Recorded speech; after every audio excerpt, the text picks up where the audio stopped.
સ્વામિનારાયણઃ સાક્ષાત અક્ષરપુરુષોત્તમઃ સર્વેભ્યઃ પરમાં શાંતિં આનંદં સુખમર્પયેત.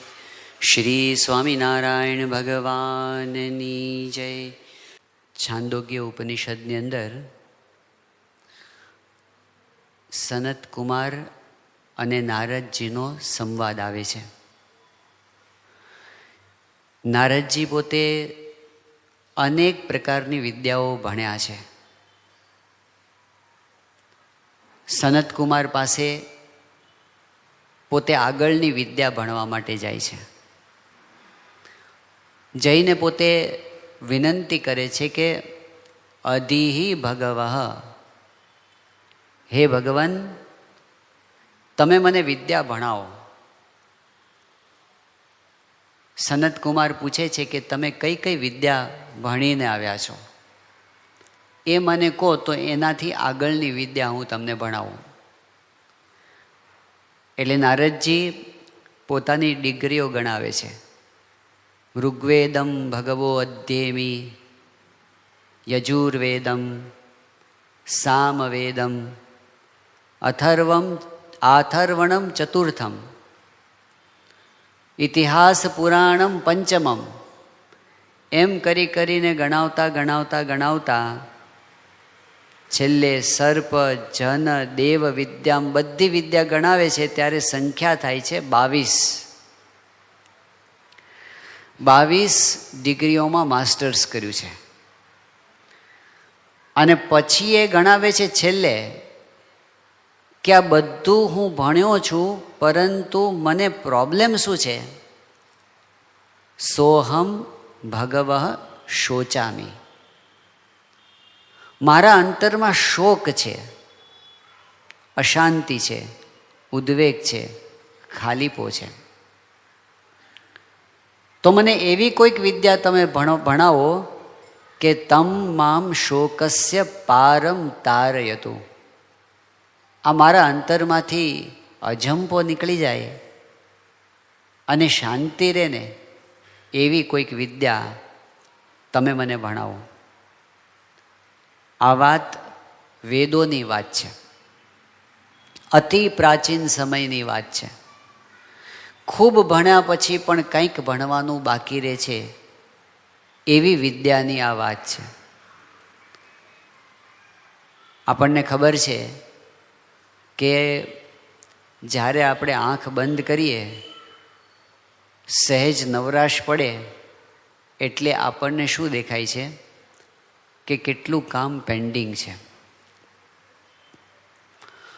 એમાંય પણ ખાસ કરીને જ્યારે ભજન કરવા બેસીએ, કંઈ કામ સૂચતા ન હોય તો હાથમાં માળા લેવી, એટલે જેટલા બાકી હશે ને બધા યાદ આવશે.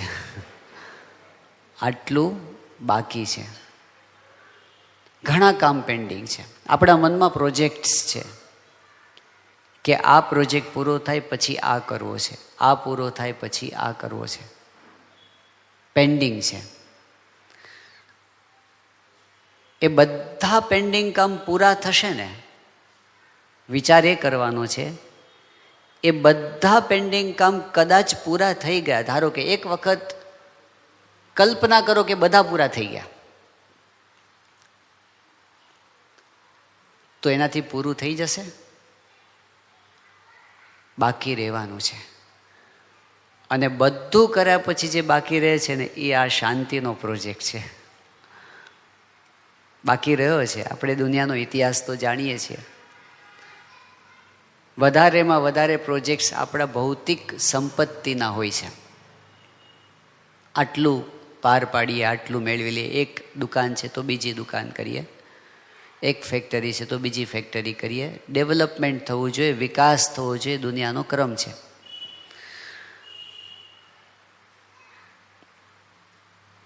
આપણે જે મન્વંતરમાં જીવીએ છીએ ને, સમયનો એક વિભાગ છે મન્વંતર. બ્રહ્માના એક કલ્પને 14 વિભાગમાં વેચવામાં આવ્યો છે. એક કલ્પ એટલે 8 અબજ 64 કરોડ વર્ષ, દિવસને રાત્રિ બંને ગણીએ તો. એક કલ્પને 14 ભાગમાં વહેંચવામાં આવ્યો છે. દરેક ભાગને એક મન્વંતર કહેવામાં આવે છે. અને એક મન્વંતરમાં સતયુગ, ત્રેતાયુગ, દ્વાપરયુગ અને કલિયુગ, આ 4 યુગની એક ચોકડી બને ને. સતયુગ, ત્રેતાયુગ, દ્વાપરયુગ અને કલિયુગ 4 યુગની એક ચોકડી બને. એવી 71 ચોકડી પસાર થઈ જાય ત્યારે એક મન્વંતર થાય. 71 સાયકલ્સ પસાર થઈ જાય. અત્યારે આપણે જે મન્વંતરમાં જીવીએ છીએ એ મન્વંતરનું નામ છે વૈવસ્વત મન્વંતર. અને આ મન્વંતરની 71માંથી 27 ચોકડી પૂરી થઈ ગઈ છે. અત્યારે આપણે 28મી ચોકડીમાં છીએ. 28મી અને 28મી ચોકડીમાં 4 યુગ હોય ને, એમાં સતયુગ જતો રહ્યો, ત્રેતાયુગ જતો રહ્યો, દ્વાપર જતો રહ્યો અને કલિયુગ. કલિયુગના 4,32,000 વર્ષ હોય કલિયુગના, એમાંથી 5,500 ગયા છે. એટલે કલી પ્રથમ ચરણે પહેલા પગથિયામાં છે. આ આપણું ભારતીય શાસ્ત્રોનું કેલેન્ડર છે. આપણે વર્ષોની વાત કરતા હતા તો આ ચતુર્યુગીમાં એટલે કે આ મન્વંતરની અંદર એટલે કે 27 ચતુર્યુગી પહેલાં જ્યારે મન્વંતરનો આરંભ થયો ત્યારે વિવસ્વાન થયા. વિવસ્વાન જે મનુ હતા, પછી એમના જે પુત્ર થયા અને એમના જે પુત્ર થયા એમાં શરૂઆતની પેઢીની અંદર યયાતિ રાજા થયા છે. યયાતિ રાજાએ પોતે 2 લગ્ન કર્યા હતા. એક ઓફિશિયલ હતા, એક અનઓફિશિયલ હતા. શુક્રાચાર્યની પુત્રી દેવયાની સાથે એમના લગ્ન થયા હતા. અને એ વખતે એક અસુર રાજ હતો વૃષપર્વા, એની દીકરી શર્મિષ્ઠા સાથે એમને અનઓફિશિયલ સંબંધો રાખ્યા હતા. તો દેવયાની થકી 2 દીકરા થયા હતા, શર્મિષ્ઠા થકી 3 દીકરા થયા હતા. પણ પ્રશ્ન એ થયો કે દેવયાનીને પાછળથી ખબર પડી કે યયાતિને આવા આડા સંબંધો છે. એટલે દેવયાની રિસાઈને એના પિતા શુક્રાચાર્ય પાસે જતી રહી અને શુક્રાચાર્યે યયાતિને શાપ આપ્યો કે જા, તું ઘરડો થઈ જા. એટલે યુવાવસ્થામાં જે ઘરડો થઈ ગયો, એમણે પોતાના સસરા પાસે જઈને વિનંતી કરી કે તમે કૃપા કરીને મારી યુવાની પાછી આવે એવું કરો, કારણ કે મારે તો હજી ઘણા વિષયોની ઝંખના છે મનમાં. શુક્રાચાર્યએ કહ્યું કે તને કોક જુવાની આપે અને તારું ઘડપણ લઈ લે તો થાય. એણે પોતાના દીકરાઓને કીધું કે તમે મને તમારી જુવાની આપો. પણ કોઈ દીકરાઓ આપવા તૈયાર થયા નહીં. યદુએ ના પાડી, તુર્વસુએ ના આપી, અનુએ ના પાડી, દ્રુહ્યુએ ના પાડી. સૌથી નાનો દીકરો હતો પુરુ, એ પિતૃભક્ત હતો. એણે કીધું પિતાજી મારી યુવાની લઈ જાઓ. પોતે ઘડપણ સ્વીકાર્યું, પિતાને યુવાની આપી અને પછી યયાતિએ 1000 વર્ષો સુધી વિષયો ભોગવ્યા. અને 1000 વર્ષના અંતે એમને ફ્રસ્ટ્રેશન આવ્યું. એ ફ્રસ્ટ્રેશન શું હતું? અશાંતિ, ખાલીપો, પૂરું થયું નહીં. અને એ વખતે એણે પોતે કહ્યું કે યત પૃથિવ્યામ વ્રીહિયવમ હિરણ્યમ પશવઃ સ્ત્રિયઃ ન દુહ્યંતી મનઃ પ્રીતિમ પુંસઃ કામઃ તસ્યતે. આ પૃથ્વીની અંદર જેટલું કાંઈ ધન છે, જેટલા કાંઈ સારા સારા વિષયો છે, બધું જ કોઈ એક વ્યક્તિને મળી જાય, એકલો જ એનો માલિક હોય. આખી બેંગ્લોરની સંપત્તિ જ એક જણની થઈ જાય તો શું રહે બાકી?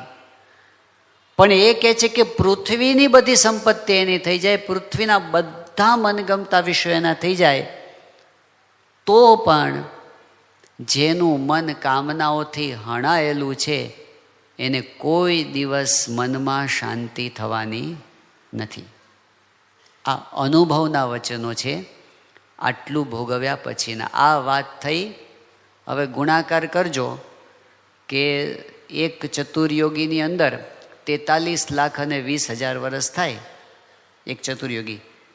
ગુણ્યા 27 કરીને જેટલા વર્ષ થાય એટલા વર્ષ પહેલાંની વાત છે. એટલે લાખો વર્ષ પહેલાં યયાતિ પોતાનો અનુભવ કહી ગયા છે. આપણે થોડાક નજીક આવીએ. 4000 વર્ષ પહેલાંની વાત. બાઇબલની અંદર, ઓલ્ડ ટેસ્ટામેન્ટની અંદર કિંગ સોલોમનની વાત આવે છે, ઇઝરાયલનો રાજા.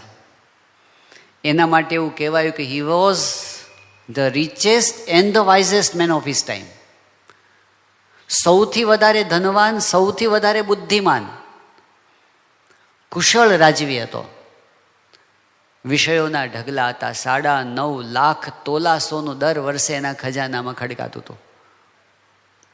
700 રાણીઓ હતી, 300 રખાતો હતી. દરેક રાણીને એક બંગલો હતો, દરેકને સ્વતંત્ર બગીચો હતો, દરેકને એક રથ હતો અને દરેક રથને 4 અરેબિયન ઘોડા હતા. વિષયોનો પાર નહોતો, પણ આખી જિંદગી એણે આવી દુનિયાની રીતે જોઈએ તો સફળ જિંદગી જીવ્યા પછી અનુભવ શું? હવામાં બાચકા, મારા હાથમાં કાંઈ આવ્યું નહીં. હજી થોડાક નજીક આવીએ. 200-250 વર્ષ પહેલાં નેપોલિયન થયો. અને નેપોલિયને પોતે કીધું કે હું આખું યુરોપ જીતી લીધું, 90% યુરોપ પર કબજો મેળવી લીધો. બહુ જીવ્યો નથી, આમ તો 52 વર્ષે તો ગુજરી ગયો છે. પણ એણે કીધું છે નેપોલિયને કે દુનિયાની કોઈ પણ કમ્ફર્ટ હોય એ હું ખરીદી શકું એમ છું. દુનિયાની કોઈ પણ મિલકત મારા પગના તળિયે લાવી શકું છું, પણ સુખના 7 દિવસ મેં જોયા નથી. અનુભવો મેચ થાય છે. લાખો વર્ષ પહેલાં હોય કે પછી 4000 વર્ષ પહેલાં હોય કે પછી 200 વર્ષ પહેલાં હોય કે આપણે હમણાંની વાત કરીએ. બિલ ગેટ્સને બધા બહુ ઓળખે છે. દુનિયામાં સૌથી વધારે ધનવાન માણસ ઘણો સમય સુધી રહ્યા છે, હજુ પણ ધનવાન જ છે. આપણે કોઈને પૂછીએ તમારો પગાર કેટલો, તો વર્ષનો પૂછાય છે કે વર્ષમાં કેટલું કમાવો છો. બિલ ગેટ્સને પૂછવું હોય, સેકન્ડમાં 4 લાખ રૂપિયા કમાય છે. સેકન્ડમાં, 1 સેકન્ડમાં 4 લાખ. એટલે આપણે 1 મિનિટ પૂરી થાય ને તો કેટલા થાય? કરોડમાં જતા રહે, 2 કરોડ ઉપર જતા રહે 1 મિનિટમાં. અને આપણે 10 મિનિટ વાત કરી ત્યાં તો 25 કરોડ કમાઈ લીધા હશે. ઢગલો જ થતો જાય છે. ક્યાં નાખવા? સંપત્તિની અંદર કોઈ કમી નથી. રૂપિયામાં ગણીએ તો લગભગ 1200 કરોડ રૂપિયાનો બંગલો છે. સુવિધામાં શું ખામી હોય? પણ શું પ્રશ્ન થયો કે પતિ પત્નીને છૂટાછેડા લેવા પડ્યા. પણ કેવી પરિસ્થિતિમાં? એની દીકરીએ કીધું છે કે અમારા ઘરની અંદર છેલ્લા કેટલાય વર્ષોથી અમે સતત તણાવ ભર્યા સંજોગોનો અનુભવ કરીએ છીએ. ઘર તો એ જ છે, બધી સુવિધાઓથી સજ્જ, પણ તણાવ તો લાખો વર્ષ પહેલાં હોય, 4000 વર્ષ પહેલાં હોય, 200 વર્ષ પહેલાં હોય કે 3 વર્ષ પહેલાં હોય. અનુભવો એના એ જ છે. આ બધું કદાચ બધા પ્રોજેક્ટ પૂરા કરી લીધા ને તો એક પ્રોજેક્ટ બાકી રહેવાનો, એ કયો? શાંતિનો. અને એટલે આપણે જોઈએ છીએ પ્રમુખ સ્વામી મહારાજને જ્યારે ડૉક્ટર સુબ્રમણ્યમે પૂછ્યું દિલ્હીની અંદર, અક્ષરધામ જોઈને બહુ પ્રભાવિત થયા અને કીધું કે સ્વામી તમારો નેક્સ્ટ પ્રોજેક્ટ કયો છે? એટલે બધાના કાન સરવા થઈ ગયા, કારણ કે દિલ્હી અક્ષરધામ બનાવ્યો એટલે બધાને થયું કે દુનિયાનું શ્રેષ્ઠ સર્જન થઈ ગયું, હવે શું બાકી હોય? અને હવે સ્વામી શું કહેશે? બાપાના મનમાં શું છે? જ્યારે બધાના કાન સરવા થઈ ગયા ત્યારે સ્વામીએ શું કીધું? અમારો પ્રોજેક્ટ શું છે? ભજન કરવું, કરાવવું. અને પછી સ્વામી બોલ્યા, અમારો પ્રોજેક્ટ શાંતિ કરવાનો પ્રોજેક્ટ છે. આ અમારો કાયમી પ્રોજેક્ટ છે. સૌથી વધારે અગત્યનો પ્રોજેક્ટ છે શાંતિ થાય, આપણા હૃદયમાં શાંતિ થાય અને એ શાંતિનું પ્રવર્તન થાય.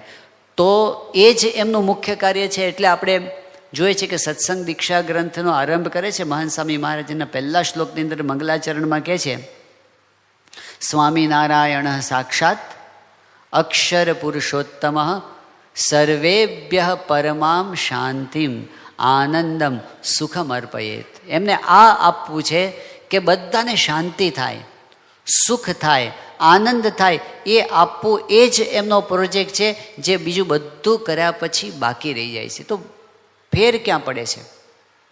ફેર એ પડે છે કે શાંતિ માટેની જે વિદ્યા, અધ્યાત્મ વિદ્યા, બ્રહ્મ વિદ્યા, એના તરફ ગતિ ન થાય ત્યાં સુધી કદાચ બીજું ગમે તેટલું આપણે ભણી લઈએ, ગમે તેટલું જાણી લઈએ, ગમે તેવું પામી જઈએ, કે ગમે તેવી પદવી મેળવી લઈએ, અને તો પણ શાંતિ થવાની નથી. આ શાંતિ કેટલી અગત્યની છે. શ્રીમદ ભગવદ્ ગીતામાં કહ્યું કે નાસ્તિ બુદ્ધિરયુક્તસ્ય નચાયુક્તસ્ય ભાવના નચ ભાવયત શાંતિ અશાંતસ્ય કુતઃ સુખમ. આ એક જે ચરણ છે ને, અશાંતસ્ય કુતઃ સુખમ, જેનું મન અશાંત છે એને ક્યાંથી સુખ મળે? આ સનાતન સિદ્ધાંત છે. મજા નહીં આવે. અને કેવું થાય કે જો ચિત્તમાં શાંતિ ન હોય ને, તો આખી દુનિયા છે ને કડવી જ લાગે. ચિત્તે પ્રસન્ને ભુવનમ પ્રસન્નમ. જો મનમાં શાંતિ હોય જે સમયે આપણને, અને એ સમયે આપણને છે ને બધું સારું સારું લાગે. કેટલો સરસ આ પવન ઠંડો ઠંડો વાય છે, આ કેવો ઝીણો ઝીણો વરસાદ વરસે છે, આ પંખીઓ કેવા કિલકિલાટ કરે છે, અને આ જુઓ ને બગીચામાં કેવી વનરાજી ખીલી છે, બધું સારું સારું લાગે. ચિત્તે પ્રસન્ને ભુવનમ પ્રસન્નમ, અને ચિત્તે વિષણ્ણે ભુવનમ વિષણ્ણમ. જ્યારે ચિત્તમાં અશાંતિ હોય ને ત્યારે શું લાગે? પંખીઓ કલરો કરતા હોય તો કે આ શું ચીસો પાડે છે, બાળકો રમતા હોય તો શું કે આ શું દેકારો કરે છે, અને આજુબાજુ કાંઈ જ ન ગમે આપણને, જાણે દિશાઓ ખાવા દોડતી હોય એવું લાગે, મજા આવતી નથી. અતો બિલાશો યદિ તે સુખે સ્યા ચિત્ત પ્રસાદે પ્રથમમ યતસ્વ. જો ખરેખર સુખ શાંતિ કોઈને જોતા હશે, મહાન સ્વામી મહારાજ ઘણી વખત કહેતા કે 500 રૂપિયાના પલંગમાં સૂઈએ તો 8 કલાક ઊંઘ આવે, તો 5000ના પલંગમાં કેટલા કલાક આવે, અને 50,000ના પલંગમાં કેટલા કલાક આવે, ને 5 લાખના પલંગમાં ને 50 કરોડના પલંગમાં ઊંઘ ઉડી જાય છે. એવી ત્રિરાશિ નથી કે જેના ઘરમાં 1 કરોડ હોય અને 1 કિલો સુખ હોય, ને 100 કરોડ હોય ને 100 કિલો સુખ હોય, ને જેના ઘરમાં 10,000 કરોડ હશે ને 10,000 કિલો સુખ હશે અંતરમાં. જીવન નિર્વાહ માટે અર્થ જરૂરી તો છે, પણ શાંતિ વસ્તુ આખી જુદી છે. તો ચિત્ત શાંત છે તો સુખ છે. બીજી વસ્તુ કે જો ચિત્તમાં મનમાં શાંતિ છે તો શરીર સ્વસ્થ રહે છે. ગયા વર્ષે મહાન સ્વામી મહારાજ ત્યાં સુરતમાં વિરાજમાન હતા, અને કંઈક એક મિટિંગ માટે અમારે જવાનું થયું હતું. તો મહાન સ્વામી મહારાજ પધારી ચૂક્યા હતા, ડૉક્ટર સ્વામી બેઠા હતા, અને હજી બીજા સંતોને આવવાને વાર હતી, એટલે હળવી વાતો ચાલતી હતી. એમાં મહાન સ્વામી મહારાજ પાસે એક યુવકની વાત કરી કે એ યુવકને બીમારી હતી, અને બીમારી આમ જુઓ તો કાંઈ બીમારી જેવું હતું જ નહીં. એ કે હું પાણી પીવું તોય મને ગેસ થઈ જાય છે, એવું થતું હશે કે? પણ એને મનમાં એવું થઈ ગયું હતું ને, એટલે એને છે ને એ કે હું કંઈ પણ ખાઉં ને સીધો ગેસ જ થઈ જાય છે. એટલે ડૉક્ટરોને ખબર હતી, એને થોડી થોડી ખબર હતી, પણ કે મને આના આશીર્વાદ અપાવો તો જ મને સારું થાય. એટલે મહાન સ્વામી મહારાજ પાસે યુવકની વાત કરી કે સ્વામી આ એક યુવક છે અને આવું એને થાય છે, આપ આશીર્વાદ આપો. સ્વામી આશીર્વાદ આપ્યા પછી ડૉક્ટર સ્વામી બાજુમાં બેઠા હતા. એટલે ડૉક્ટર સ્વામીને સંતોએ પૂછ્યું કે સ્વામી આપ કહો છો ને કે ઘણા બધા રોગ છે ને મનથી થાય છે, મનને લીધે, તો કેટલા ટકા રોગ મનથી થાય છે?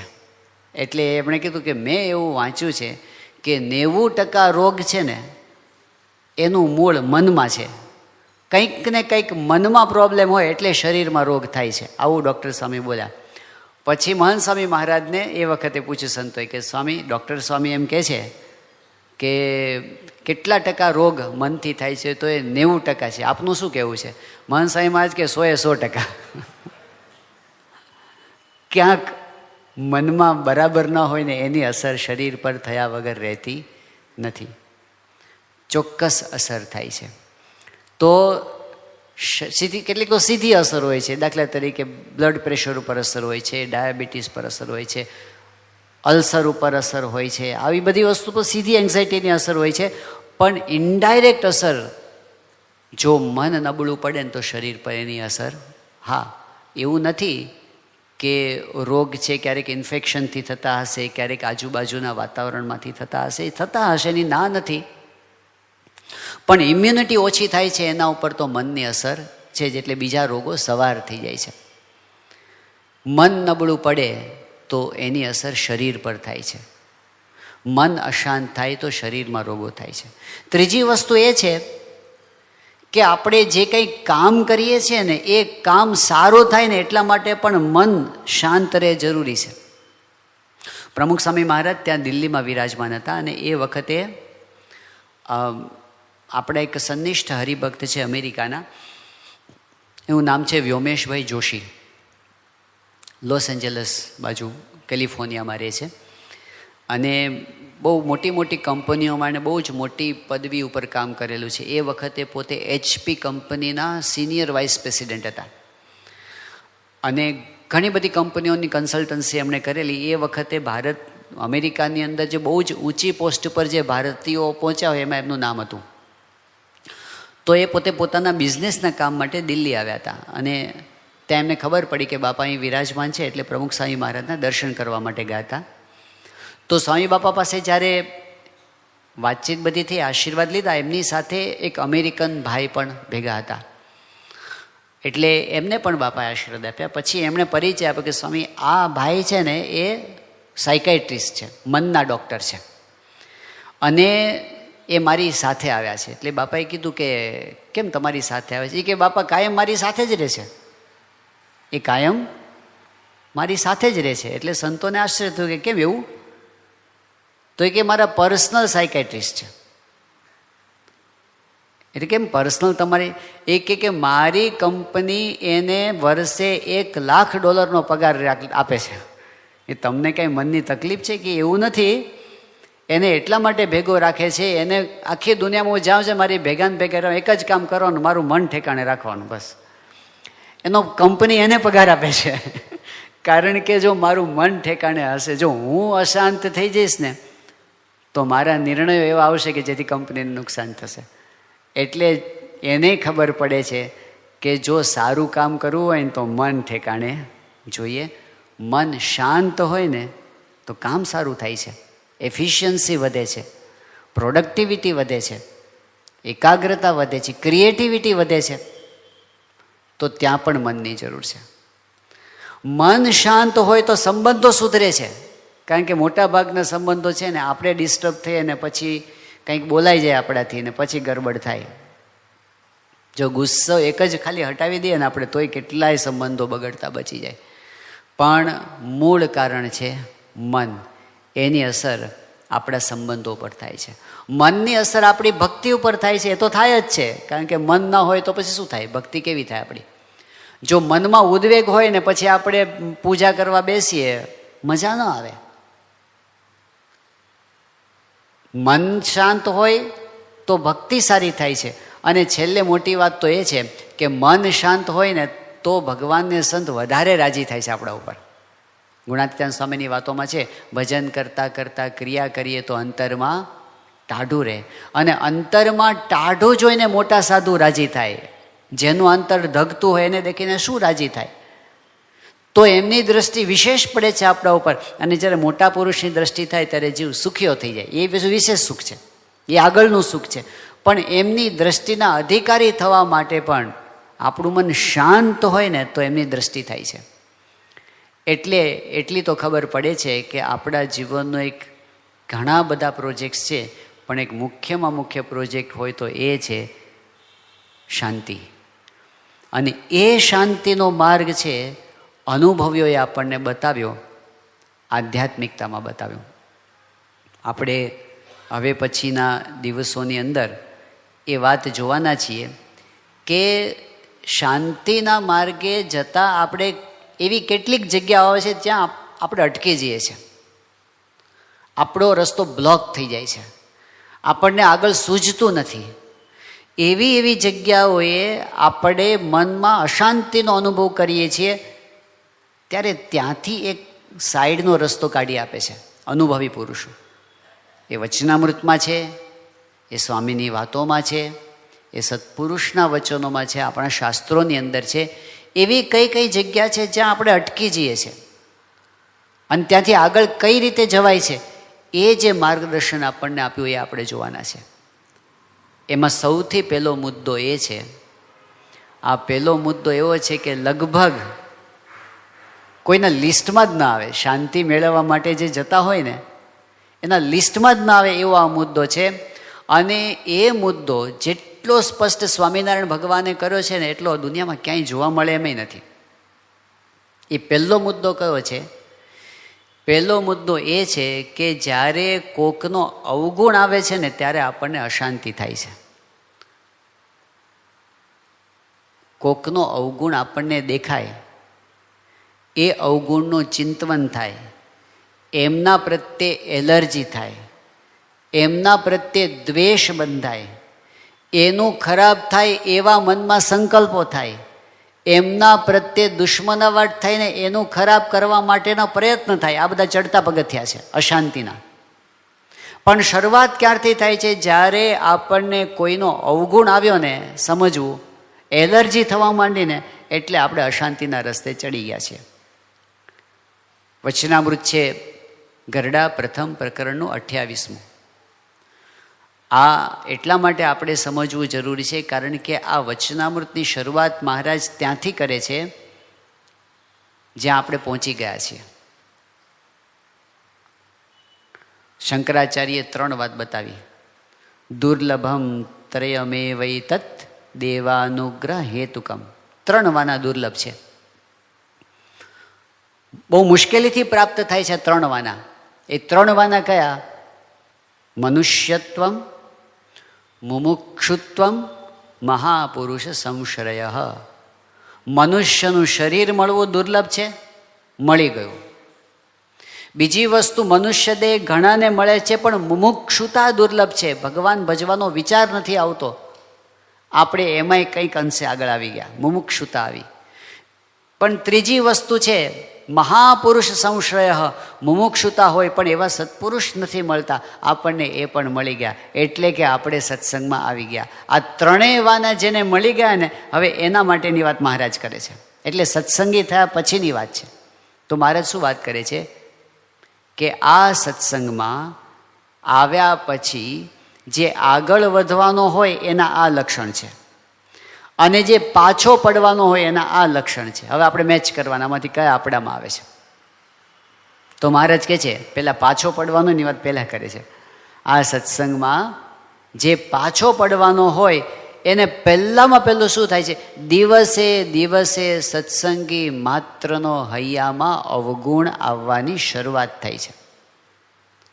અને અવગુણ આવવો એટલે શું? મહારાજે સરસ સમજાવ્યું તરત પછીના વાક્યમાં. અવગુણ આવવો એટલે શું? મહારાજ કે એને એમ થાય છે કે હું સમજું છું અને બીજા બધા અણસમજુ છે, આવું એને થવા માંડે. આટલું નથી સમજતા, આટલું નથી સમજતા, આમ નથી સમજતા, ત્યાંથી શરૂઆત થવા માંડે. હું સમજું છું અને બીજા સમજતા નથી. એનું પરિણામ શું આવે છે? મહારાજ કે એનું પરિણામ એ આવે છે રાત્રિ દિવસ હૈયામાં મૂંઝાયા કરે. દિવસે ક્યાંય સુખે કરીને બેસી શકે નહીં, રાત્રે સૂવે તો નિદ્રા આવે નહીં, અર્ધ બળેલા કાષ્ઠની પેઠે ધૂંધવાયા કરે, ધુમાડા નીકળવા માંડે. આ તો એકદમ અતિશય અવગુણ આવે એની વાત છે. આપણે આવા નથી, આપણને તો દિવસે ઊંઘ આવી જાય છે, એટલે રાત્રે ઊંઘ ના આવે એવું આપણને થતું નથી. પણ સામે બીજી વાત બતાવી છે, જે સત્સંગમાં જે આગળ વધવાનો હોય, દિવસે દિવસે સત્સંગી માત્રનો હૈયામાં ગુણ આવે છે. બધા મારાથી મોટા છે, હું બધાથી નાનો છું. અને એનું ફળ શું મળે છે? એનું ફળ એ મળે છે આઠે પહોર સત્સંગનો આનંદ એના હૈયામાં રમતો રહે છે. હવે આપણી પરિસ્થિતિ શું છે? આટલા બધા તો ખરાબ નથી આપણે કે રાત્રિ દિવસ ધૂંધવાયા કરતા હોય એવું તો નથી, પણ આ બાજુય નથી. એટલે આઠે પોર સત્સંગનો આનંદ તો તે વચમાં ક્યાંક છીએ. એટલે સત્સંગી માત્રનો અવગુણ નથી આવતો, પણ કેટલાકનો આવી જાય છે. કેટલાકનો જે આવે છે ને અવગુણ, એ આપણી શાંતિને બગાડી નાખે છે. ખરેખર અગત્યની વસ્તુ છે. યોગીજી મહારાજે યોગી ગીતાની અંદર એક એવો અદ્ભુત સિદ્ધાંત મૂક્યો. યોગી બાપા કે મોટપ શું? ચલો મોટપ શું? વ્યાખ્યા મૂકો. મોટપ શું? આપણને એમ કે 50, 100, 500, 1000, લાખ માણસ આપણને રિસ્પેક્ટ આપે, આપણને પ્રેમ કરે તો આપણે મોટપને પામ્યા દુનિયામાં. યોગી બાપાએ પહેલી જ ચોકડી મૂકી, માણસ માને એ મોટપ નહીં. તો કઈ મોટપ? યોગી બાપા કે હૈયામાં શાંતિ રહે મોટપ. અને પછી તરત વાત કરી કે હૈયામાં શાંતિ કેમ રહે? યોગી બાપા કે હું કોઈનો અવગુણ લેતો નથી એમ એના અંતરમાં ટાઢું રહે. આ કેટલી અદ્ભુત ક્લેરિટી આની અંદર છે શાંતિ માટેની. આખી દુનિયા જો આપણને માનતી હશે ને તો પણ આપણને શાંતિ થવાની નથી, જ્યાં સુધી આપણે કોઈકનો અવગુણ લેતા હશું ત્યાં સુધી. આ દુનિયામાં મોટા મોટા સેલિબ્રિટીઝ છે ને એની દશા આવી છે. એમને હજારો માણસો માને, લાખો માણસો માને, એની પાછળ ને પાછળ ફરતા હોય, પણ જ્યાં સુધી એમના હૃદયમાં બીજાનું સ્થાન ન હોય, પ્રેમ ન હોય, આદર ન હોય, નિર્દોષ ભાવ ન હોય, એલર્જી હોય, એને અશાંતિ જ રહે. માઇકલ જેક્સન જેવા પોતે હવે કેટલી લોકચાહના પ્રાપ્ત કરી, પણ એના અંતરમાં શું લાગતું? હું સાવ એકલો આવ્યો છું. I am the loneliest person in the world. આખી દુનિયાનો સૌથી એકલો. અરે ભાઈ, તમે બહાર નીકળો છો ને તમારા દર્શન માટે લોકો પાછળ પાછળ દોડાદોડી કરે છે, પણ અંતરમાં કેમ નથી શાંતિ? કોઈકનો પણ અવગુણ હોય ને આપણને મજા આવે નહીં.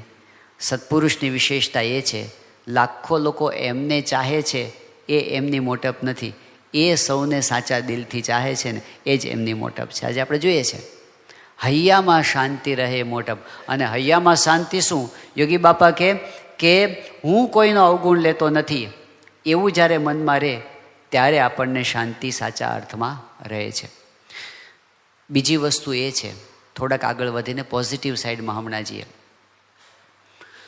કોઈનો અવગુણ ન લે, બીજા પ્રત્યે સારી ભાવના રાખે અને બીજાનું ભલું થાય એવો વિચાર રાખે.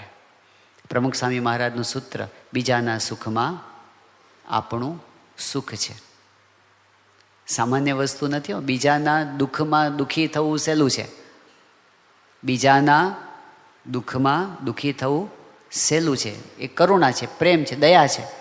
પણ બીજાના સુખમાં સુખી થવું ને એ બહુ અઘરું છે. કે આ ક્યાં આગળ વધી ગયો આટલો બધો? આ કેવી રીતે વધી ગયો? કોકની મોટપ, કોકનું સુખ જોઈને રાજી થવું ને એ સ્પિરિચ્યુઅલ મેચ્યોરિટી છે. કોકના સુખમાં રાજી થવું, આ તો નિર્મત્સરતા કહેવાય, સત્પુરુષનો ગુણ કહેવાય. આપણે અહીંયા બેંગ્લોરનો જ પ્રસંગ છે કે સ્વામી શ્રી બ્રહ્માનંદ સ્વામી મહારાજ માટે શ્રી રવિશંકરજીની ખૂબ જ ઈચ્છા હતી, આગ્રહ હતો કે સ્વામી અમારે ત્યાં પધારે. અને એક આખો દિવસ સ્વામી ત્યાં રોકાયા હતા, સવારથી સાંજ સુધી. પણ ત્યાં સ્વામીશ્રી ગયા, કાર્યક્રમ થયો, બધું બતાવ્યું બાપાને, મહાન સ્વામી મહારાજને, સભા થઈ ગઈ, બધું પૂરું થયું. પછી સ્વામીશ્રીના ભોજન માટે ત્યાં જે નિવાસ રાખવામાં આવ્યો હતો એમાં સ્વામી પોતે ભોજન કરવા માટે બેઠા. એ વખતે તો કોઈ સ્થાનિક લોકો તો હતા જ નહીં, કારણ કે એમને એમ કે સ્વામીજીનો ભોજનનો સમય છે તો એમને આપણે ડિસ્ટર્બ ન કરીએ, એવું હોય ને. એમને ખબર ન હોય કે બાપા તો જમતા હોય તો એ 500 માણસ સામે બેઠા હોય, પણ એમને એમ કે આ તો એક એવો પ્રાઇવેટ ટાઈમ કહેવાય, એટલે એમની કોઈ ડિસ્ટર્બ ન કરે. એટલે સ્વામી હતા અને 2-4 સેવકો જ હતા. તો તે વખતે સ્વામીએ ભોજન શરૂ કરતાં પહેલાં સંકલ્પો કર્યા, 3 સંકલ્પો કર્યા. પહેલો સંકલ્પ મહાસ્વામી મહારાજે કર્યો કે શ્રી રવિશંકરજી છે એમનું સ્વાસ્થ્ય ખૂબ સારું રહે અને 100 વર્ષ જીવે. બીજો સંકલ્પ સ્વામીએ કર્યો કે આર્ટ ઓફ લિવિંગ એનો વિકાસ આખી દુનિયામાં થાય. અને ત્રીજી વાત કે એમના જેટલા અનુયાયી છે બધા તને મને ધને સુખિયા થાય ને ખૂબ પ્રગતિ કરે. ખબર નથી શ્રી શ્રી રવિશંકરજીને કે એમની ગેરહાજરીમાં સ્વામી એકાંતમાં બેઠા બેઠા એના માટે પ્રાર્થના કરે છે. હવે ચલો એમની વાત તો જવા દો, પણ મહંત સ્વામી મહારાજ તો એકલા બેઠા બેઠા દુનિયાના દેશોનું ભલું કરવાનો વિચાર કરે છે ને. એ દેશમાં કોને ખબર હશે કે મહંત સ્વામી મહારાજ એમના માટે અહીં બેઠા બેઠા એમનું શુભ વિચારે છે. પણ આધ્યાત્મિકતા શું છે? સ્વામી આપણને શીખવ્યું કે આપણે કોઈનું પણ સારું થાય ને એમાં સારું થતાં સાજી થતાં શીખવું, અને બની શકે તો સારું કરવા માટેનો પ્રયત્ન કરવો. આ એક યુનિવર્સલ પ્રિન્સિપલ જેવું છે. હમણાં એક પ્રસંગ જાણવાની અંદર આવ્યો કે અમેરિકાની અંદર એક બહુ જ પ્રસિદ્ધ ટેનિસ પ્લેયર છે. એનું નામ છે આન્ડ્રે એગાસી. બહુ પ્રસિદ્ધ છે અને એટલી બધી મેચ પોતે જીત્યા છે. 7 વર્ષની ઉંમરથી એને ટેનિસ રમવાની શરૂઆત કરી. 10 વર્ષની ઉંમરથી એણે મેચો જીતવાની શરૂઆત કરી. તો એમ કરતાં કરતાં કરતાં જેટલી કાંઈ મોટી મોટી વર્લ્ડ કક્ષાની છે ને, ઓસ્ટ્રેલિયન ઓપન હોય કે પછી ફ્રેન્ચ ઓપન હોય કે US ઓપન હોય કે વિમ્બલ્ડન હોય કે વર્લ્ડ રેકોર્ડની જે સૌથી મોટામાં મોટી જે વર્લ્ડ ચેમ્પિયનની સ્પર્ધા હોય, બધી જ પોતે જીતતા જીતતા આવ્યા છે. આવો એક જ ખેલાડી છે કે બધી એક હારે જીત્યા હોય. એ રેકોર્ડ છે એનો. 1995ની સાલમાં એણે પીટ સામ્પ્રસને હરાવ્યા, જે પોતે સતત 7 વર્ષથી વિશ્વમાં ચેમ્પિયન હતા. એને હરાવી દીધા, પોતે વર્લ્ડ ચેમ્પિયનને હરાવ્યા. અને એ વખતે આખી દુનિયા એમની વાહ વાહ કરે. પ્રસિદ્ધિ અને પૈસા અને ઢગલા ને ઢગલા.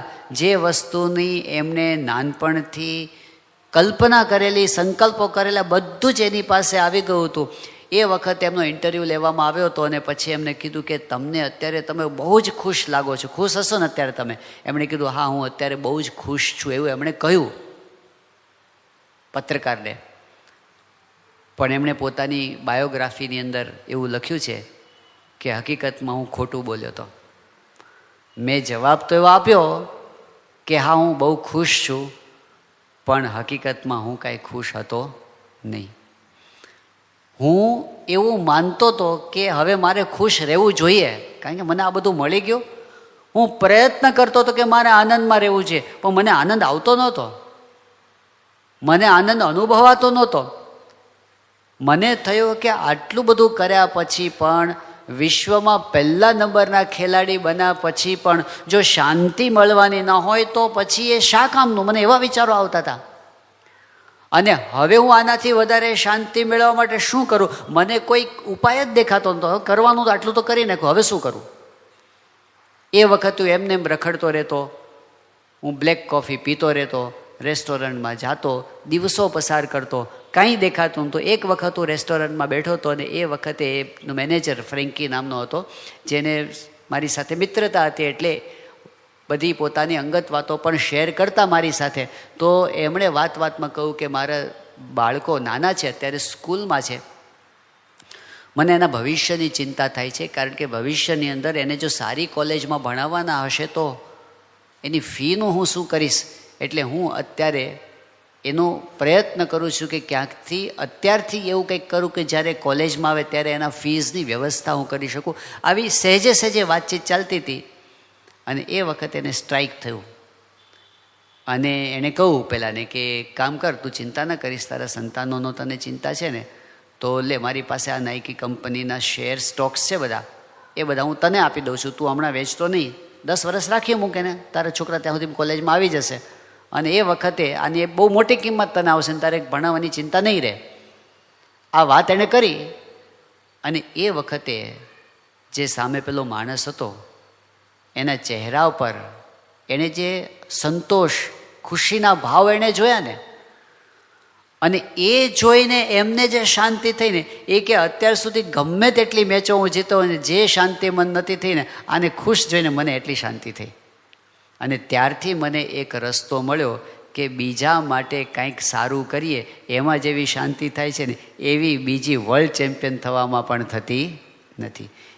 એ એક વૈશ્વિક સિદ્ધાંત જેવું છે કે કોઈ પણ માણસ બીજાનું ભલું કરે એટલે એને સારું અનુભવ અંતરમાં થાય અને થાય જ.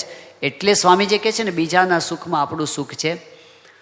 તો બધાનું ભલું ઈચ્છવું, બધાનો ગુણ લેવો, બધાના માટે આપણે કરી શકતા હોય એટલું સારું કરવું, આ બહુ સારી વાત છે. પણ હવે આપણે પ્રેક્ટિકલ આપણા જીવનમાં આવીએ, આપણને પ્રશ્ન ક્યાં થાય છે? નોર્મલી આપણે કહીએ કે ભાઈ બધાનું સારું થાય તો ભલે સારું થાય, એની હારે આપણે કંઈ લેવા દેવા નથી. પણ પ્રશ્ન એ થાય કે જ્યારે આપણા પગ નીચે કંઈ કરેલો આવતો હોય, એટલે કોક માણસ જે આપણને નડતો હોય એનો અવગુણ ન લેવો ને, એ બહુ અઘરું છે. કારણ કે એના સ્વભાવથી આપણને પ્રશ્ન થતો હોય, એનું શું કરવું? આ પ્રશ્ન આપણા માટે મોટો છે. અને ખરેખર જો તો ત્યાં જ કસોટી છે આધ્યાત્મિકતાની. કોક માણસ જ્યારે આપણને નડે ત્યારે એનો અવગુણ આપણને આવે છે, એમના પ્રત્યે દ્વેષ ભાવ બંધાય છે. પણ સાચી રીત એ છે કે એમને પણ માફ કરવામાં શાંતિ છે. જેમણે આપણું ખરાબ કર્યું હોય ને એમને પણ બદલો લેવામાં શાંતિ નથી. બદલો લેશું તો આપણને કદાચ થોડુંક સેટિસ્ફેક્શન થશે કે આપણે બતાવી દીધું એને, પણ એ બહુ ટેમ્પરરી હશે. અશાંતિ જવાની નથી એનાથી. શાંતિ તો ત્યારે જ થવાની છે કે જ્યારે એમને માફ કરી શકીએ. શાંતિ તો ત્યારે થવાની છે કે જ્યારે આપણે એનું ભલું ઈચ્છી શકીએ. એટલે આપણી શાંતિ માટે મહાન સ્વામી મહારાજ એક પ્રસંગ ઘણા વર્ષોથી આપણે એમની પાસેથી સાંભળેલો હતો પહેલાં, કે કોઈ અમેરિકામાં એક માણસ હતો અને એને ઢીંચણનો દુખાવો થતો હતો. એટલે એણે પછી ડૉક્ટરો પાસે તપાસ કરાવડાવી, બધું બતાવ્યું, પણ કોઈ નિદાન થતું નહોતું. અને સમય જતો ગયો તેમ દુખાવો વધતો ગયો. પછી એક સમય એવો આવ્યો કે દુખાવો એના માટે અસહ્ય બની ગયો. એટલે એ વખતે એનો એક મિત્ર હતો, એણે કીધું કે આપણે છે ને સાયકાઇટ્રિસ્ટને બતાવીએ, મનોચિકિત્સકને. પહેલાં કીધું કે મને દુખાવો ઢીંચણમાં છે, મગજ તો બરાબર છે. તો એના મિત્ર કહે કે જો આમે તે આટલા પૈસા તો ખર્ચા છે, આટલા બધા ફિઝિયોથેરાપિસ્ટની ટ્રીટમેન્ટ લીધી છે ને આટલા બધા ઓર્થોપેડિક્સને બધા આટલા બધા MRI કરાવે, કાંઈ થયું નથી. તું ટ્રાય કરવામાં શું વાંધો, થોડાક પૈસા વધારે ખર્ચી લે. એટલે પેલો કે કાંઈ વાંધો નહીં, જઈએ. ડૉક્ટર પાસે ગયા. હવે સાયકાઇટ્રિસ્ટ તો શું કરે, બધું હિસ્ટ્રી પૂછે. એટલે એણે હિસ્ટ્રી પૂછી કે તમારે કોઈની સાથે દુશ્મનાવટ છે? એટલે પહેલાં કીધું હા છે. એ કોની સાથે છે? કે મારા સગા ભાઈ સાથે. કે શું પ્રોબ્લેમ છે? કે એને જ્યારે જરૂર હતી ત્યારે $5000 એણે મારી પાસેથી માગ્યા હતા ઉછીના, ને મેં એને આપ્યા હતા 5000. પછી કીધું કે મેં જ્યારે પાછા માગ્યા તો હવે એ માણસ ફરી ગયો અને મને એમ કહે છે કે તે મને કાંઈ આપ્યું જ નથી અને મને ખોટો પાડે છે. આવું કહેતા તો પેલો એકદમ ધુઆપુઆ થઈ ગયો. એટલે પેલા ડૉક્ટરે કીધું કે તમારું નિદાન થઈ ગયું છે.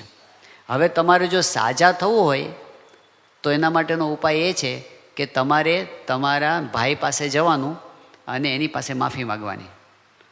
પેલું કે તમે ડૉક્ટર છો કે કોણ છો? 5000 એ લઈ ગયો છે, ખોટું એ બોલે છે, માફી મારે માગવાની? તો કે જો હાજા થવું હોય તો કરવું પડશે. પેલો કે નથી થવું, જાઓ. એ ઘરે પાછો આવી ગયો. પણ 2-3 દિવસ થયા ને પાછો એટેક આવ્યો. એટલે પછી એનો મિત્ર પરાણે ઢસડીને ત્યાં જ લઈ ગયો. એ ડૉક્ટરે કીધું, મહાન સ્વામી મહારાજના શબ્દો છે, એ ડૉક્ટર કે જો હું જજ નથી, હું ડૉક્ટર છું. જજ હોત તો હું ન્યાય અન્યાયમાં પડત. હું ડૉક્ટર છું ને તારે સાજા થવું હોય તો તારા માટે આ છે કે તું તારા મનમાંથી એ વસ્તુ કાઢી નાખ અને તું તારા ભાઈ પાસે જઈને માફી માગીને તારા સંબંધો સુધારી દે. એટલે પેલો માણસ કમ અને તૈયાર થયો. એના ભાઈને ત્યાં ગયો, બહારનું ખખડાવ્યું, એના ભાઈએ ખોલ્યું. હવે આને જોઈને એને ફાળ પડી કે આ ઉઘરાણી કરવા આવ્યો હશે. પણ એ કાંઈ બોલે પેલા આણે કીધું કે જો હું તારી પાસે ઉઘરાણી કરવા નથી આવ્યો, હું તને મળવા આવ્યો છું. એ કે સારું આવો, બેઠા. શું કામ હતું? એ કે કામ એ છે કે હું તારી પાસે માફી માગવા આવ્યો છું. એટલે પહેલાં ને આશ્ચર્ય થયું. એ કેમ? કે પેલી 5000 વાળી જે વાત હતી ને, મને એવું લાગે છે કે મેં તને નહીં બીજા કોકને આપ્યા હશે. મને મનમાં એવું કંઈ કરી ગયું, મેં તને આપ્યા, પણ હવે મને એવું લાગે છે કે હવે વાત બધી જવા દે, જે હોય તે ગયું તે ગયું, હવે આપણે એને સંભાળવું નથી. પણ અત્યાર સુધી મેં તારી પાસે કેટલી વખત ઝઘડો કર્યો, મેં તને ન કહેવાના શબ્દો કીધા, તારા માટે જેમ તેમ બોલ્યો, તને ગાળો દીધી, આ જે કાંઈ કર્યું ને તો હું તારી પાસે માફી માગવા આવ્યો છું કે સોરી, તું મને માફ કરજે. એટલે આવું કીધું એટલે એના ભાઈને અંતરદૃષ્ટિ થઈ. એટલે એને કહ્યું કે ના ભાઈ, એવું નથી, આમ તો તે મને જ આપ્યા છે, પણ મારી પાસે હમણાં સગવડ નથી, તું ધીરજ રાખજે, હું ધીમે ધીમે તને બધા આપી દઈશ. એકદમ હળવું વાતાવરણ થયું. વર્ષો પછી બે ભેગા થઈને ચા પાણી પીધા. એ દિવસે રાત્રેને બહુ સારી ઊંઘ આવી. બીજે દિવસે દુખાવો અડધો થઈ ગયો અને 2-5 દિવસમાં તો દુખાવો ગાયબ થઈ ગયો. આ મેડિકલ હિસ્ટ્રીમાં નોંધાયેલી ઘટના છે. હવે આનો અર્થ એવો નહીં સમજવાનો કે ઢીચણનો દુખાવો હોય એ બધાને કાંઈ માનસિક નથી હોતું, કારણ કે ઘણા કારણો હોય છે. આર્થરાઇટિસ હોય છે, ઉંમરના ઘસારા હોય છે, ઘણાય કારણો હોય છે. પણ નક્કી એટલું થાય છે કે મનમાં કોઈના પણ પ્રત્યે આપણને દ્વેષ હોય, સાચો કે ખોટો, સાચો હોય ઘણી વાર દ્વેષ, માણસ જ એવો હોય, પણ સાચો કે ખોટો આપણને કોઈના પ્રત્યે દ્વેષ બંધાયો તો એનું તો ખરાબ થાય કે ન થાય, પણ આપણું તો ખરાબ થાય ને થાય. શારીરિક રીતે, માનસિક રીતે, સામાજિક રીતે, આધ્યાત્મિક રીતે, બધી રીતે આપણને તો નુકસાન થાય. એટલે આપણા ભલા માટે આપણે મનમાંથી બીજા પ્રત્યેનો ડંખ કાઢી નાખીએ ને, એ આધ્યાત્મિકતા છે અને એ સાચો રસ્તો છે. ઉંદર હોય ઘરમાં, ઘણીવાર મરેલો ઉંદર ઘરમાં હોય અને એ ઘરમાં હોય તો આપણને કેટલા દિવસ વધારે રાખીએ આપણે, એ જેટલો વધારે રાખીએ ત્રાસ વધારે થાય. એમ આ બધી ઘટનાઓ કેવી હોય છે? મરેલા ઉંદર જેવી હોય છે. એને જેટલું આપણે મનમાં સંઘેરી રાખીએ, કેટલાક લોકો શું કરે છે, લિસ્ટ કરી રાખે છે કે ટાણે કેવા થાય, વારો આવે ને ત્યારે આટલા જવાબ આપવાના છે આપણે. જે વસ્તુ ભૂલવા જેવી છે એને યાદ રાખીને, મહંત સાહેબમાં જ એક વાત એ કરે છે કે કોઈ માણસ તમને લાફો મારે અને આપણને ગાલ તમતમે અને 10 મિનિટ એનો દુખાવો રહે તો એમાં સામેવાળાનો વાંક છે એવું આપણે માની લઈએ. પણ એ માણસે એકવાર લાફો માર્યો છે, આપણે 10 વખત એને યાદ કરીએ અને 10 વખત દુઃખી થઈએ, એમાં કોનો વાંક છે? એમાં એનો વાંક નથી, એમાં આપણો વાંક છે.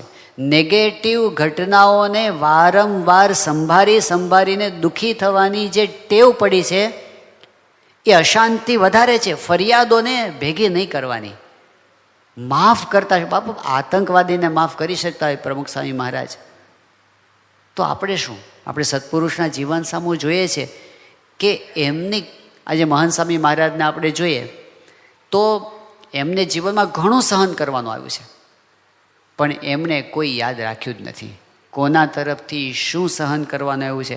આમ જુઓ તો એમની યાદશક્તિ બહુ જ તેજ છે. 50 વર્ષ પહેલાંની વસ્તુઓ કાલે મળ્યા હોય એવી રીતે પોતે આપણને યાદ કરીને બતાવી દે છે. પણ જે એમને સહન કરવાનું થયું છે ને, જિંદગીમાં એક પણ વખત એમણે યાદ કર્યું નથી, કોઈનાય તરફથી નહીં. એ અંદરના હોય, બહારના હોય, જે હોય તે દ્વેષ જ નહીં કોઈ પ્રકારનો. 2019ની સાલમાં મહંત સાહેબ મહારાજ નાઇરોબી હતા અને એમાં એક દિવસ કેવું હતું કે સ્વામીને પૂજા બહાર નહોતી કરવાની, એમના પેલો બેઠક ખંડ હોય એમાં જ પૂજા હતી એમના ઉતારામાં. એટલે સ્વામીશ્રી પોતે પૂજા કરવા બેઠા હતા અને સંતો જ હતા ખાલી સામે અને કીર્તન ગવાતું હતું. અને એમાં પેલું કીર્તન શાસ્ત્રીજી મહારાજનો સંગ ભાઈ મને ભાગે મળ્યો છે કીર્તન ગવાતું હતું. હવે એ કીર્તનમાં એક પંક્તિ આવે છે કે નિંદાના કરનાર નરકે જાશે ભોગવશે થઈને ભોરિંગ. જે નિંદા કરશે આ સત્પુરુષની એ નરકમાં જાશે અને એ પોતે સાપનો અવતાર લેશે. આવા શબ્દો પેલી પંક્તિમાં કહેવામાં આવ્યા છે. અસ્મિતાથી કોઈ ભક્ત કવિએ લખ્યું છે. હવે એ જ્યારે ગવાતું હતું ત્યારે મહંત સ્વામી મહારાજ ગાનાર સંતની સામું જોયું.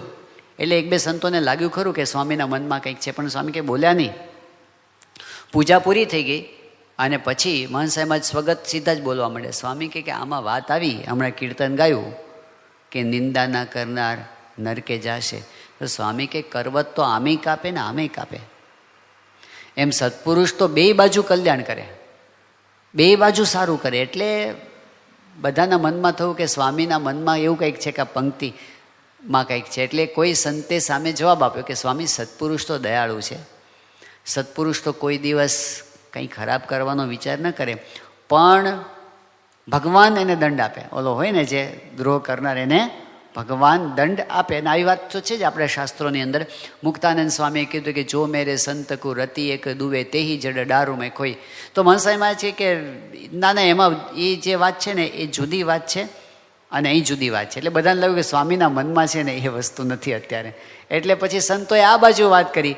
તો આત્મા સ્વરૂપ સ્વામી કહે કે સ્વામી, નાઇરોબીની અંદર યોગી બાપાની નગરયાત્રા નીકળી હતી અને એ વખતે નગરયાત્રા ફરીને આવ્યા પછી યોગી બાપા બોલ્યા કે કોઈ આપણી નગરયાત્રા જોઈ અને કટાક્ષ કરે કે માળા સ્વામિનારાયણિયા, એવું કોઈ કટાક્ષ કરે ને એનુંય કલ્યાણ થાય.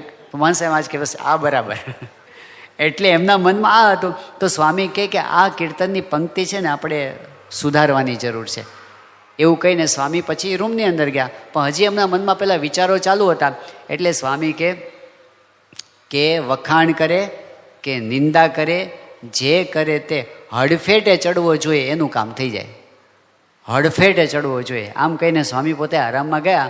પછી હવે બાર આમ બધા ભેગા થયા. આત્મસ્વરૂપ સ્વામી હતા, પછી જ્ઞાનપ્રિય સ્વામી હતા, શ્રુતિ પ્રકાશ સ્વામી હતા, પ્રિયવ્રત સ્વામી હતા, બધા ભેગા થયા કે સ્વામી કીધું છે આ પંક્તિનો હવે શું કરું. એટલે મહાસાહેબમાં જે બોલ્યા હતા બધા શબ્દો અમે લખ્યા એમના શબ્દોમાં. અને પછી મધુરવદન સ્વામી આપણા એ તો સારા કવિ છે, એટલે અમે એ બધું એમને મોકલ્યું કે સ્વામીની ઈચ્છા છે કે આના ઉપર પંક્તિ બદલાય. એટલે એ તો શીઘ્ર કવિ જેવા છે, એટલે તને કલાકમાં 5 વિકલ્પો મોકલી દીધા કે આમ પણ થાય, આમ પણ થાય, આમ પણ થાય, આમ પણ થાય, બધી પંક્તિ મોકલી એણે. પછી અમે બેઠા. પછી 5માંથી 2 પંક્તિ ઉપર અમે આવ્યા કે આ આપણે સ્વામીને બતાવીએ. એ 5માંથી 2 પંક્તિમાંથી અમારું બધાનું તો એક ઉપર ટાર્ગેટ હતું કે આ વધારે સારી છે, પણ આપણે સ્વામીને પૂછી લઈએ.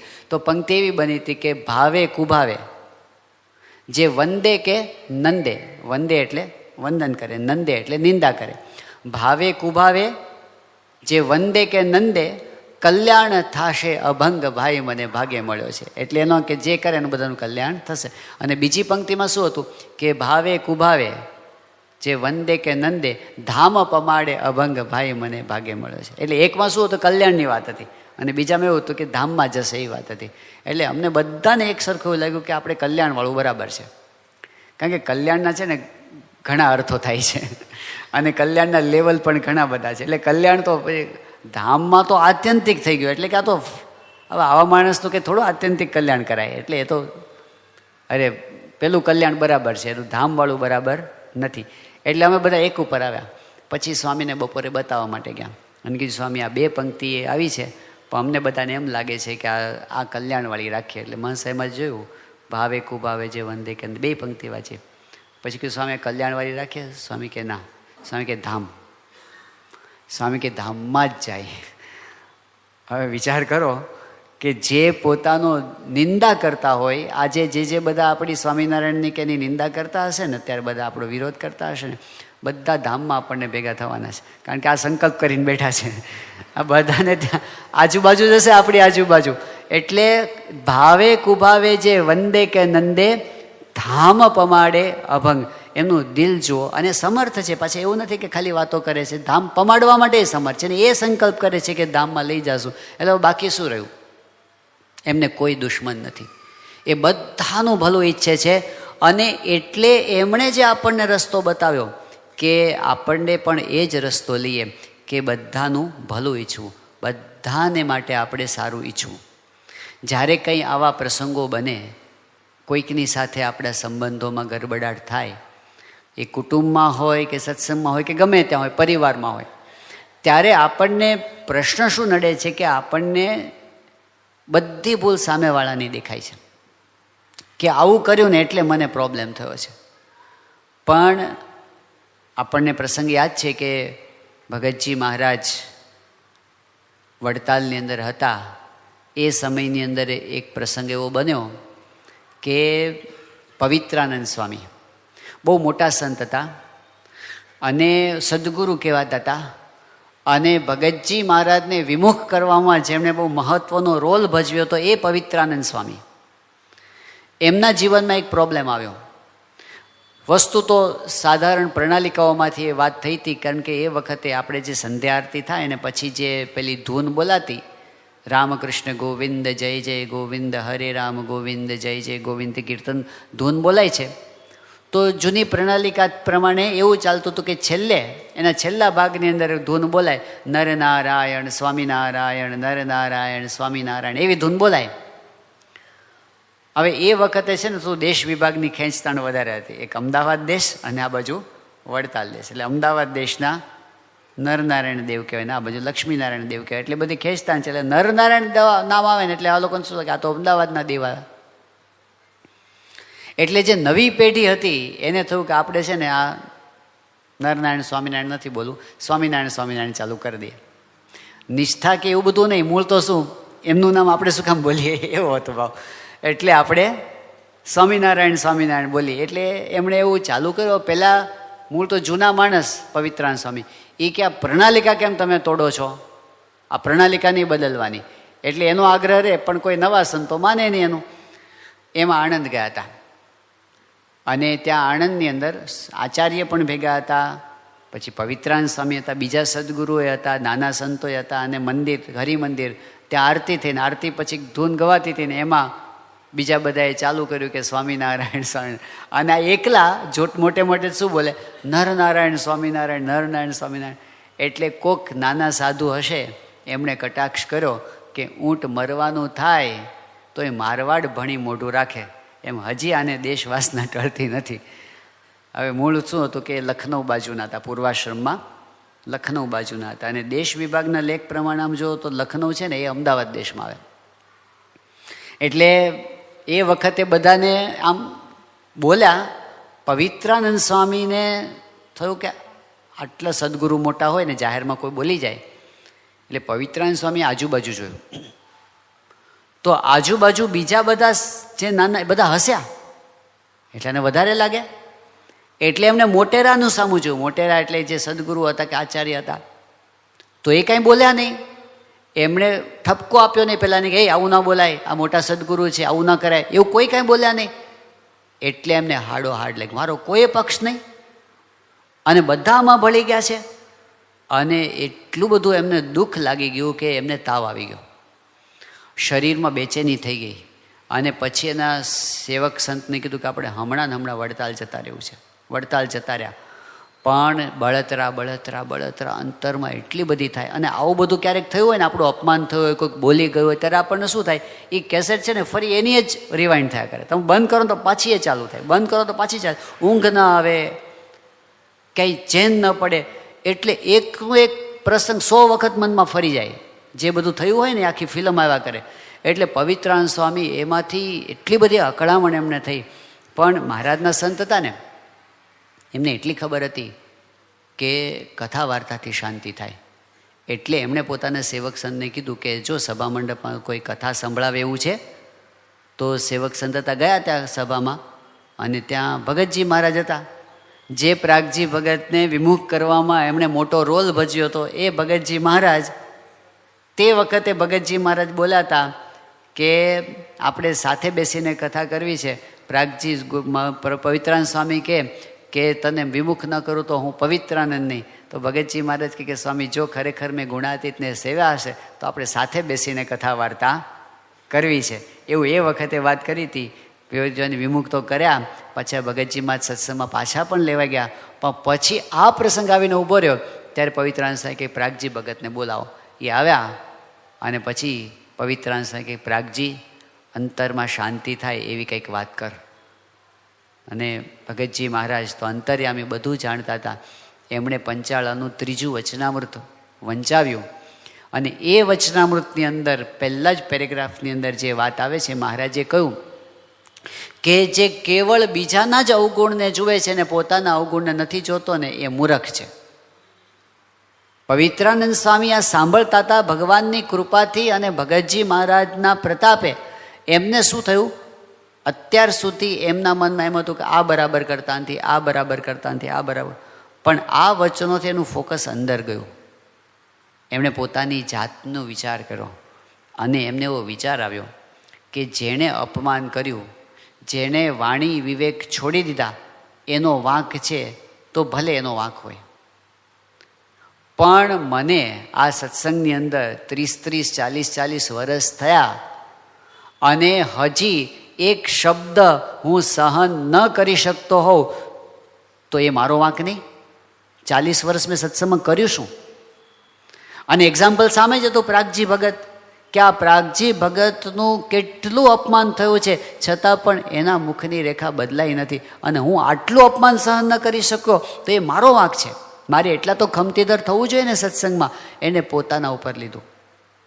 જ્યાં સુધી એમને એમ રહેતું હતું કે પહેલાં લોકોને જ્યારે ઠપકો અપાય, એને દંડ થાય, એના ઉપર પગલાં લેવાય તો જ મને શાંતિ થાય, એમ થતું હતું ને. હવે બદલાઈ ગયું. હવે બાજી મારા હાથમાં છે. જેને જે બોલવું એ બોલે. જો મને સમજણ થઈ જશે તો શાંતિ મને આવી જશે. અને એટલે એમણે બધાને ભૂલ બાજુમાં મૂકી અને પોતાની ભૂલ સામું જોયું ને, શાંતિ થવા માંડી, તરત ટાઢું થવા માંડ્યું. એટલે સાચો ઉપાય તો એ છે કે આપણે જે કોકના અવગુણ જોશું ને ત્યાં સુધી આપણને મજા આવવાની નથી. આપણી ભૂલનો સ્વીકાર, અને એમાં પણ જો ખરેખર શૂરવીરતા હોય તો આપણી ભૂલની માફી માગવા સુધીની તૈયારી. હવે આ બહુ જ અઘરી વસ્તુ છે, અતિ શૂરવીરતાનું કામ છે. એક હરિભક્ત હતા, તો હવે આપણા એક સંત સાથે પોતે વિચરણમાં સાથે જોડાયા હશે વિદેશમાં. પછી વાતચીતમાં એમને વાતમાં નીકળી એના પરિવારની, અને પછી એણે કીધું કે મારે મારી દીકરી સાથે બોલવાનો પણ વ્યવહાર રહ્યો નથી. એટલે પેલા સંતે કીધું કે એમાં શું થયું એટલું? તો એ કીધું દીકરીનો સ્વભાવ આવો છે ને, આમ છે ને, તેમ છે ને, બધું એ કીધું. પછી એને પેલા સંતે કીધું પણ દીકરીનો તો વાંક હશે, પણ તમે તો વડીલ છો, તમારે ધ્યાન, તમે બોલી ગયા છે કે હું પછી બોલી જ જાઉં ને, મેં ગુસ્સો કર્યો છે ને, હું આમ બોલું છું ને તેમ બોલું છું. તો પેલા સંત કહે કે કામ કરો કે તમે તમારી દીકરીની માફી માગો. પેલા કે એ બને જ નહીં, કેવી રીતે બને? પણ સંતે થોડોક આગ્રહ રાખ્યો કે તમે ટ્રાય કરો. એટલે હિંમત જ ના હાલે એની, કારણ કે કેટલાય સમયથી બોલવાનો વ્યવહાર બંધ રહી ગયો હતો. અને પછી બહુ કીધું એટલે એણે ફોન જોડ્યો, અને ફોનની અંદર પહેલાં તો એની દીકરીને જ આશ્ચર્ય થયું કે પેલા બાપનો પિતાનો ફોન આવ્યો એટલે. પણ ફોન ઉપાડ્યો અને પહેલું જ વાક્ય બોલ્યા કે બેટા આઈ એમ સોરી, હું માફી માગું છું. અને આટલું જ જ્યાં બોલ્યા ને એની દીકરી ધ્રુસકે રડવા માંડી. એટલે એના હૈયામાં જેટલો બંધ પડ્યા હતા ને, બધી ગાંઠો પડી હતી, એ બધી ઓગળી ગઈ અને બે પક્ષે શાંતિ થઈ ગઈ. હવે આટલું જ કરવાનું હતું. પણ શરૂઆત, આજે એક ડગલું ભરવું ને, હિન્દીની અંદર એક વાર્તા આવે છે અભ્યાસક્રમની અંદર, આપકા બંટી નામની વાર્તા છે. બંટી નામનો એક બાળક છે, એના માતા પિતા બંને બહુ જ ભણેલા છે. માતા છે એ કોલેજમાં કંઈ પ્રિન્સિપાલ છે, અને પિતા છે એ કંઈક ડૉક્ટર થયેલા છે, અને બંને પ્રતિષ્ઠિત વ્યક્તિ છે. બંનેને પોતાની બુદ્ધિનું અભિમાન છે. હવે ઘર હોય એટલે નાના મોટા પ્રશ્નો તો થાય. એ પ્રશ્નોની અંદર એકબીજાનો અહંકાર એ એવો વટે ચડી ગયો ને, એટલે સંબંધો બગડવા માંડ્યા. અને પછી આંટી એવી પડી કે બંને જુદા રહેવા માંડ્યા. પેલો બંટી બિચારો ઘડીક અહીંયા રહે, ઘડીક અહીંયા રહે, એ ફંગોળાયા કરે. એને ખબર ન પડે કે આ બે કેમ સમજતા નથી. એની સાથે બે પ્રેમ કરે, પણ ઓલા અંદર એકબીજાને. અને છેલ્લે વાત તો આટલી જ આવીને ઊભી હતી કઈ કે બંને પતિ પત્નીને પણ એમ થાય કે આપણા સંબંધો સારા હોય તો સારું. એ તો એને ખબર પડે, પણ એ શું થાય કે જો સામેવાળી વ્યક્તિ મારી પાસે આવી અને જો માફી માગે ને તો હું તરત માફી આપી દઉં. તો આને એમ થાય કે એ જો આવે ને મારી પાસે માફી માગે ને તો હું તરત માફી આપું, હું નમું. એમાં ને એમાં વળ ચડતો ગયો, એવો ચડતો ગયો. પછી આ તો ક્યાં સુધી વાત પહોંચે છે કે પહેલાં એકબીજાને બતાવી દેવા માટે એના જે પિતા હતા એણે પોતે બીજી સ્ત્રી સાથે સંબંધો રાખવા માંડ્યા. અને આ જે એની માતા હતી એણે ખાલી ઓલાને બતાવી દેવા માટે બીજા સાથે વ્યવહારો ચાલુ કર્યા. હવે બતાવી દેવાનું પહેલાંની ઘાણી થાય છે, પેલા છોકરાની, બંટીની તો બિચારાની. અને છેલ્લે એમાં ને એમાં જ કોઈ નમી દેતા નથી ને વાત પૂરી થઈ જાય છે. નમવાની અંદર કોણ નમે એ હારું એવું આપણે માનીએ છીએ, પણ જે નમે છે ને એ જીતે છે. અને એમાં ખરેખર બહુ મોટું ફળ છે. આપણે આપણા સત્સંગના જ પ્રસંગનો વિચાર કરવો હોય તો આપણો સત્સંગ ભારતની બહાર જે શરૂઆતથી સત્સંગની શરૂઆત તો એ આફ્રિકાથી થઈ. અને એ આફ્રિકાના સત્સંગના પાયામાં પણ સૌથી પહેલાં પાયાના બે હરિભક્તો હોય તો હરમાનભાઈ અને મગનભાઈ, બે જ શરૂઆતમાં બધા એ બે જણ ભેગા થઈને સભા કરે. હવે એકવાર વોલીબોલ રમતા રમતા ઝઘડો થયો અને ઝઘડો એવો થઈ ગયો તે બોલવાના વ્યવહાર બંધ થઈ ગયા કે મારે પડી નથી, બોલવાના વ્યવહાર બંધ થઈ ગયા. હવે ચલો ખોટું લાગી ગયું, બોલવાનું બંધ થઈ ગયું, એ તો બરાબર. પ્રશ્ન શું થાય કે જ્યારે સભાનો ટાઈમ આવ્યો, દિવસ આવ્યો ને, એટલે બે જ જણા ભેગા થઈને સભા કરતા હોય ને બે જણ બોલતા હોય, સભા કેમ થાય? એટલે આ બાજુ હરમાનભાઈના મનમાં એમ થાય કે સભાનું શું કરશું? પેલું બધું મગનભાઈના મન ભાઈ કે સભાનું શું કરશું? પણ હવે બોલવાનું બધું બંધ થઈ ગયું છે, શું કરશું? બહુ મૂંઝાઈ બંને પોતાના ઘરે બેઠા બેઠા. છેલ્લે હરમાનભાઈથી રહેવાયું નહીં એટલે નીકળ્યા ઘરેથી અને મગનભાઈના ઘર સુધી પહોંચ્યા. પછી તો જે એક એક પગલું છે ને, એક કિલોમીટર જેવું લાગે. હા, છેલ્લે છેલ્લે છેલ્લે જે હિંમત કરવી અને એણે બારણું ખખડાવ્યું અને મગનભાઈએ બારણું ખોલ્યું અને હરમાનભાઈ એટલું જ બોલ્યા કે મગનભાઈ સભા નથી કરવી? મગનભાઈ કે બહુ સારું થયું તમે આવી ગયા, હું રાહ જ જોતો હતો કે તમે આવો તો બહુ સારું. એ દિવસે જો બેમાંથી એક જણ નમી ન ગયા હોત તો આફ્રિકાનો સત્સંગ ના હોત. અને જો આફ્રિકાનો સત્સંગ ના હોત ને તો ઇંગ્લેન્ડનો ન હોત, કારણ કે ત્યાંથી જ ઇંગ્લેન્ડ ગયો છે. અને જે ઇંગ્લેન્ડનો સત્સંગ ના હોત તો અમેરિકાનો ન હોત, કારણ કે અમેરિકામાં જ ત્યાંથી સત્સંગ ગયો છે, બરાબર ને? 70ની સાલમાં શરૂઆત ત્યાંથી જ થઈ, ત્યાંથી જ અમેરિકા ગયો છે. તો અમેરિકાની અંદર જે અત્યારે 6 શિખરબદ્ધ મંદિરો, 1 અક્ષરધામ અને 125 મંદિરો આપણા અમેરિકાની ભૂમિ ઉપર, એ કાંઈ ન હોત જો એક જણે મૂક્યું ના હોત. ક્યાંથી શરૂઆત થાય છે? ઘરમાં જે મોવડી હોય ને મોટા હોય એની જવાબદારી વધી જાય છે કે આપણે શા માટે પકડી રાખીએ અને નમી દેવામાં શું વાંધો છે જો એનાથી શાંતિ થતી હોય ને મોટા પુરુષ રાજી થતા હોય તો. એટલે આવી બાબતમાં કોણ નમી જાય? હમણાં કોરોના વખતે જ્યારે પેલી ઓનલાઈન સભાઓ થતી ને એ વખતનો એક પ્રસંગ છે કે એક વખત રવિ સભા આપણી આવતી હતી ને એમાં મહંત સ્વામી મહારાજે સંપ ઉપર અને સહનશક્તિ ઉપર ને માફી આપવા ઉપર બહુ સરસ વાતો કરી હતી મહંત સ્વામી મહારાજે. હવે અમેરિકાની અંદર ત્યાંનું એક સેન્ટર છે, ત્યાં એક આપણો બહુ જ નિષ્ઠાવાન સત્સંગી યુવક છે, એ તો કાર્યકર છે ત્યાંનો, પણ એના પિતાશ્રી એ પોતે ભારતથી રિટાયર્ડ થઈને ત્યાં ગયા હતા હમણાં 6-8 મહિના માટે રહેવા માટે દીકરા સાથે. પણ બહુ બુદ્ધિશાળી, બહુ ભણેલા, બહુ ઊંચી પોસ્ટ ઉપર રહેલા અને સત્સંગ એટલો બધો નહીં. સભા સાંભળતા, પોતે લાઈવ સભામાં બેસતા. હવે છેલ્લા 8-10 વર્ષથી એમને અને એમના બનેવીને આંટી પડી ગઈ હતી. પહેલાંય ડૉક્ટર હતા, હાઈ પ્રિન્સિપાલ હતા, બેયની વચ્ચે બરાબર આંટી પડી. આંટી એવી સાવ નજીવી બાબતોમાં પણ આંટી એવી પડી ગઈ હતી કે એ બેને તો બોલવાના વ્યવહાર બંધ થઈ ગયા, પણ એ બંનેને લીધે એ બંનેના જે પરિવાર હોય, એના પત્નીઓ, એમના બાળકો, બધાને ઓર્ડર હતો કે એના ઘરે જવાનું જ નહીં, એના પ્રસંગોમાં નહીં જવાનું, એના લગ્નમાં નહીં જવાનું. છોકરાઓને બિચારાને બહુ ઈચ્છા હોય, પણ બે વડીલોએ એવું પકડી રાખ્યું હતું ને આંટી, તો 10 વર્ષ વીતી ગયા હતા આમને આમ. બધાને ગમતું નહોતું, પણ શું થાય? એ દિવસે આ મહંત સ્વામી મહારાજના આશીર્વાદ સાંભળ્યા અને ખબર નહીં એમને કંઈક અંતરદ્રષ્ટિ થઈ, અને એવી અંતરદ્રષ્ટિથી એમણે સીધો ફોન જોડ્યો એમના બનાવીને ઇન્ડિયા. અને એમણે શરૂઆતના 2-4 વાક્યોમાં જ એણે જે કીધું કે આપણે આટલા વર્ષોથી બોલતા નથી, પણ આજે મેં મહંત સ્વામીની કથા સાંભળી અને મને એવું લાગે છે કે આપણે આંટી મૂકી દેવી જોઈએ, બસ આટલું જ. તો સામે પક્ષે તો તૈયાર જ હતા પાછા. શરૂઆત આમણે કરીને તો એમણે કીધું ના ના, વાંક તમારો નથી, વાંક તો મારો છે. એમ કે ના ના, વાંક તમારો નહીં, વાંક તો મારો હતો. બસ પૂરું થઈ ગયું બધું. અને બંને પરિવારમાં એટલી બધી ખુશાલી છવાઈ ગઈ. એ છોકરાએ અડધો કલાક મારી સાથે ફોનમાં વાત કરી, જે આનંદ વ્યક્ત કર્યો કે અમારા પરિવારમાં જે બધાના મનમાં ભાર હતો ને 10 વર્ષથી, એકદમ હળવા ફૂલ અમે થઈ ગયા. પણ શરૂઆત કોણ કરે? એટલે આજે શાંતિ છે ને એ અહંકાર રાખી મૂકવામાં નથી, કોઈનો અવગુણ જોવામાં નથી, કોઈના જૂના હિસાબો પકડી રાખવામાં નથી, પણ ભૂલી જવામાં છે, માફી આપવામાં છે, માફી માગવાની અંદર છે. ઉદાર થવાની અંદર છે.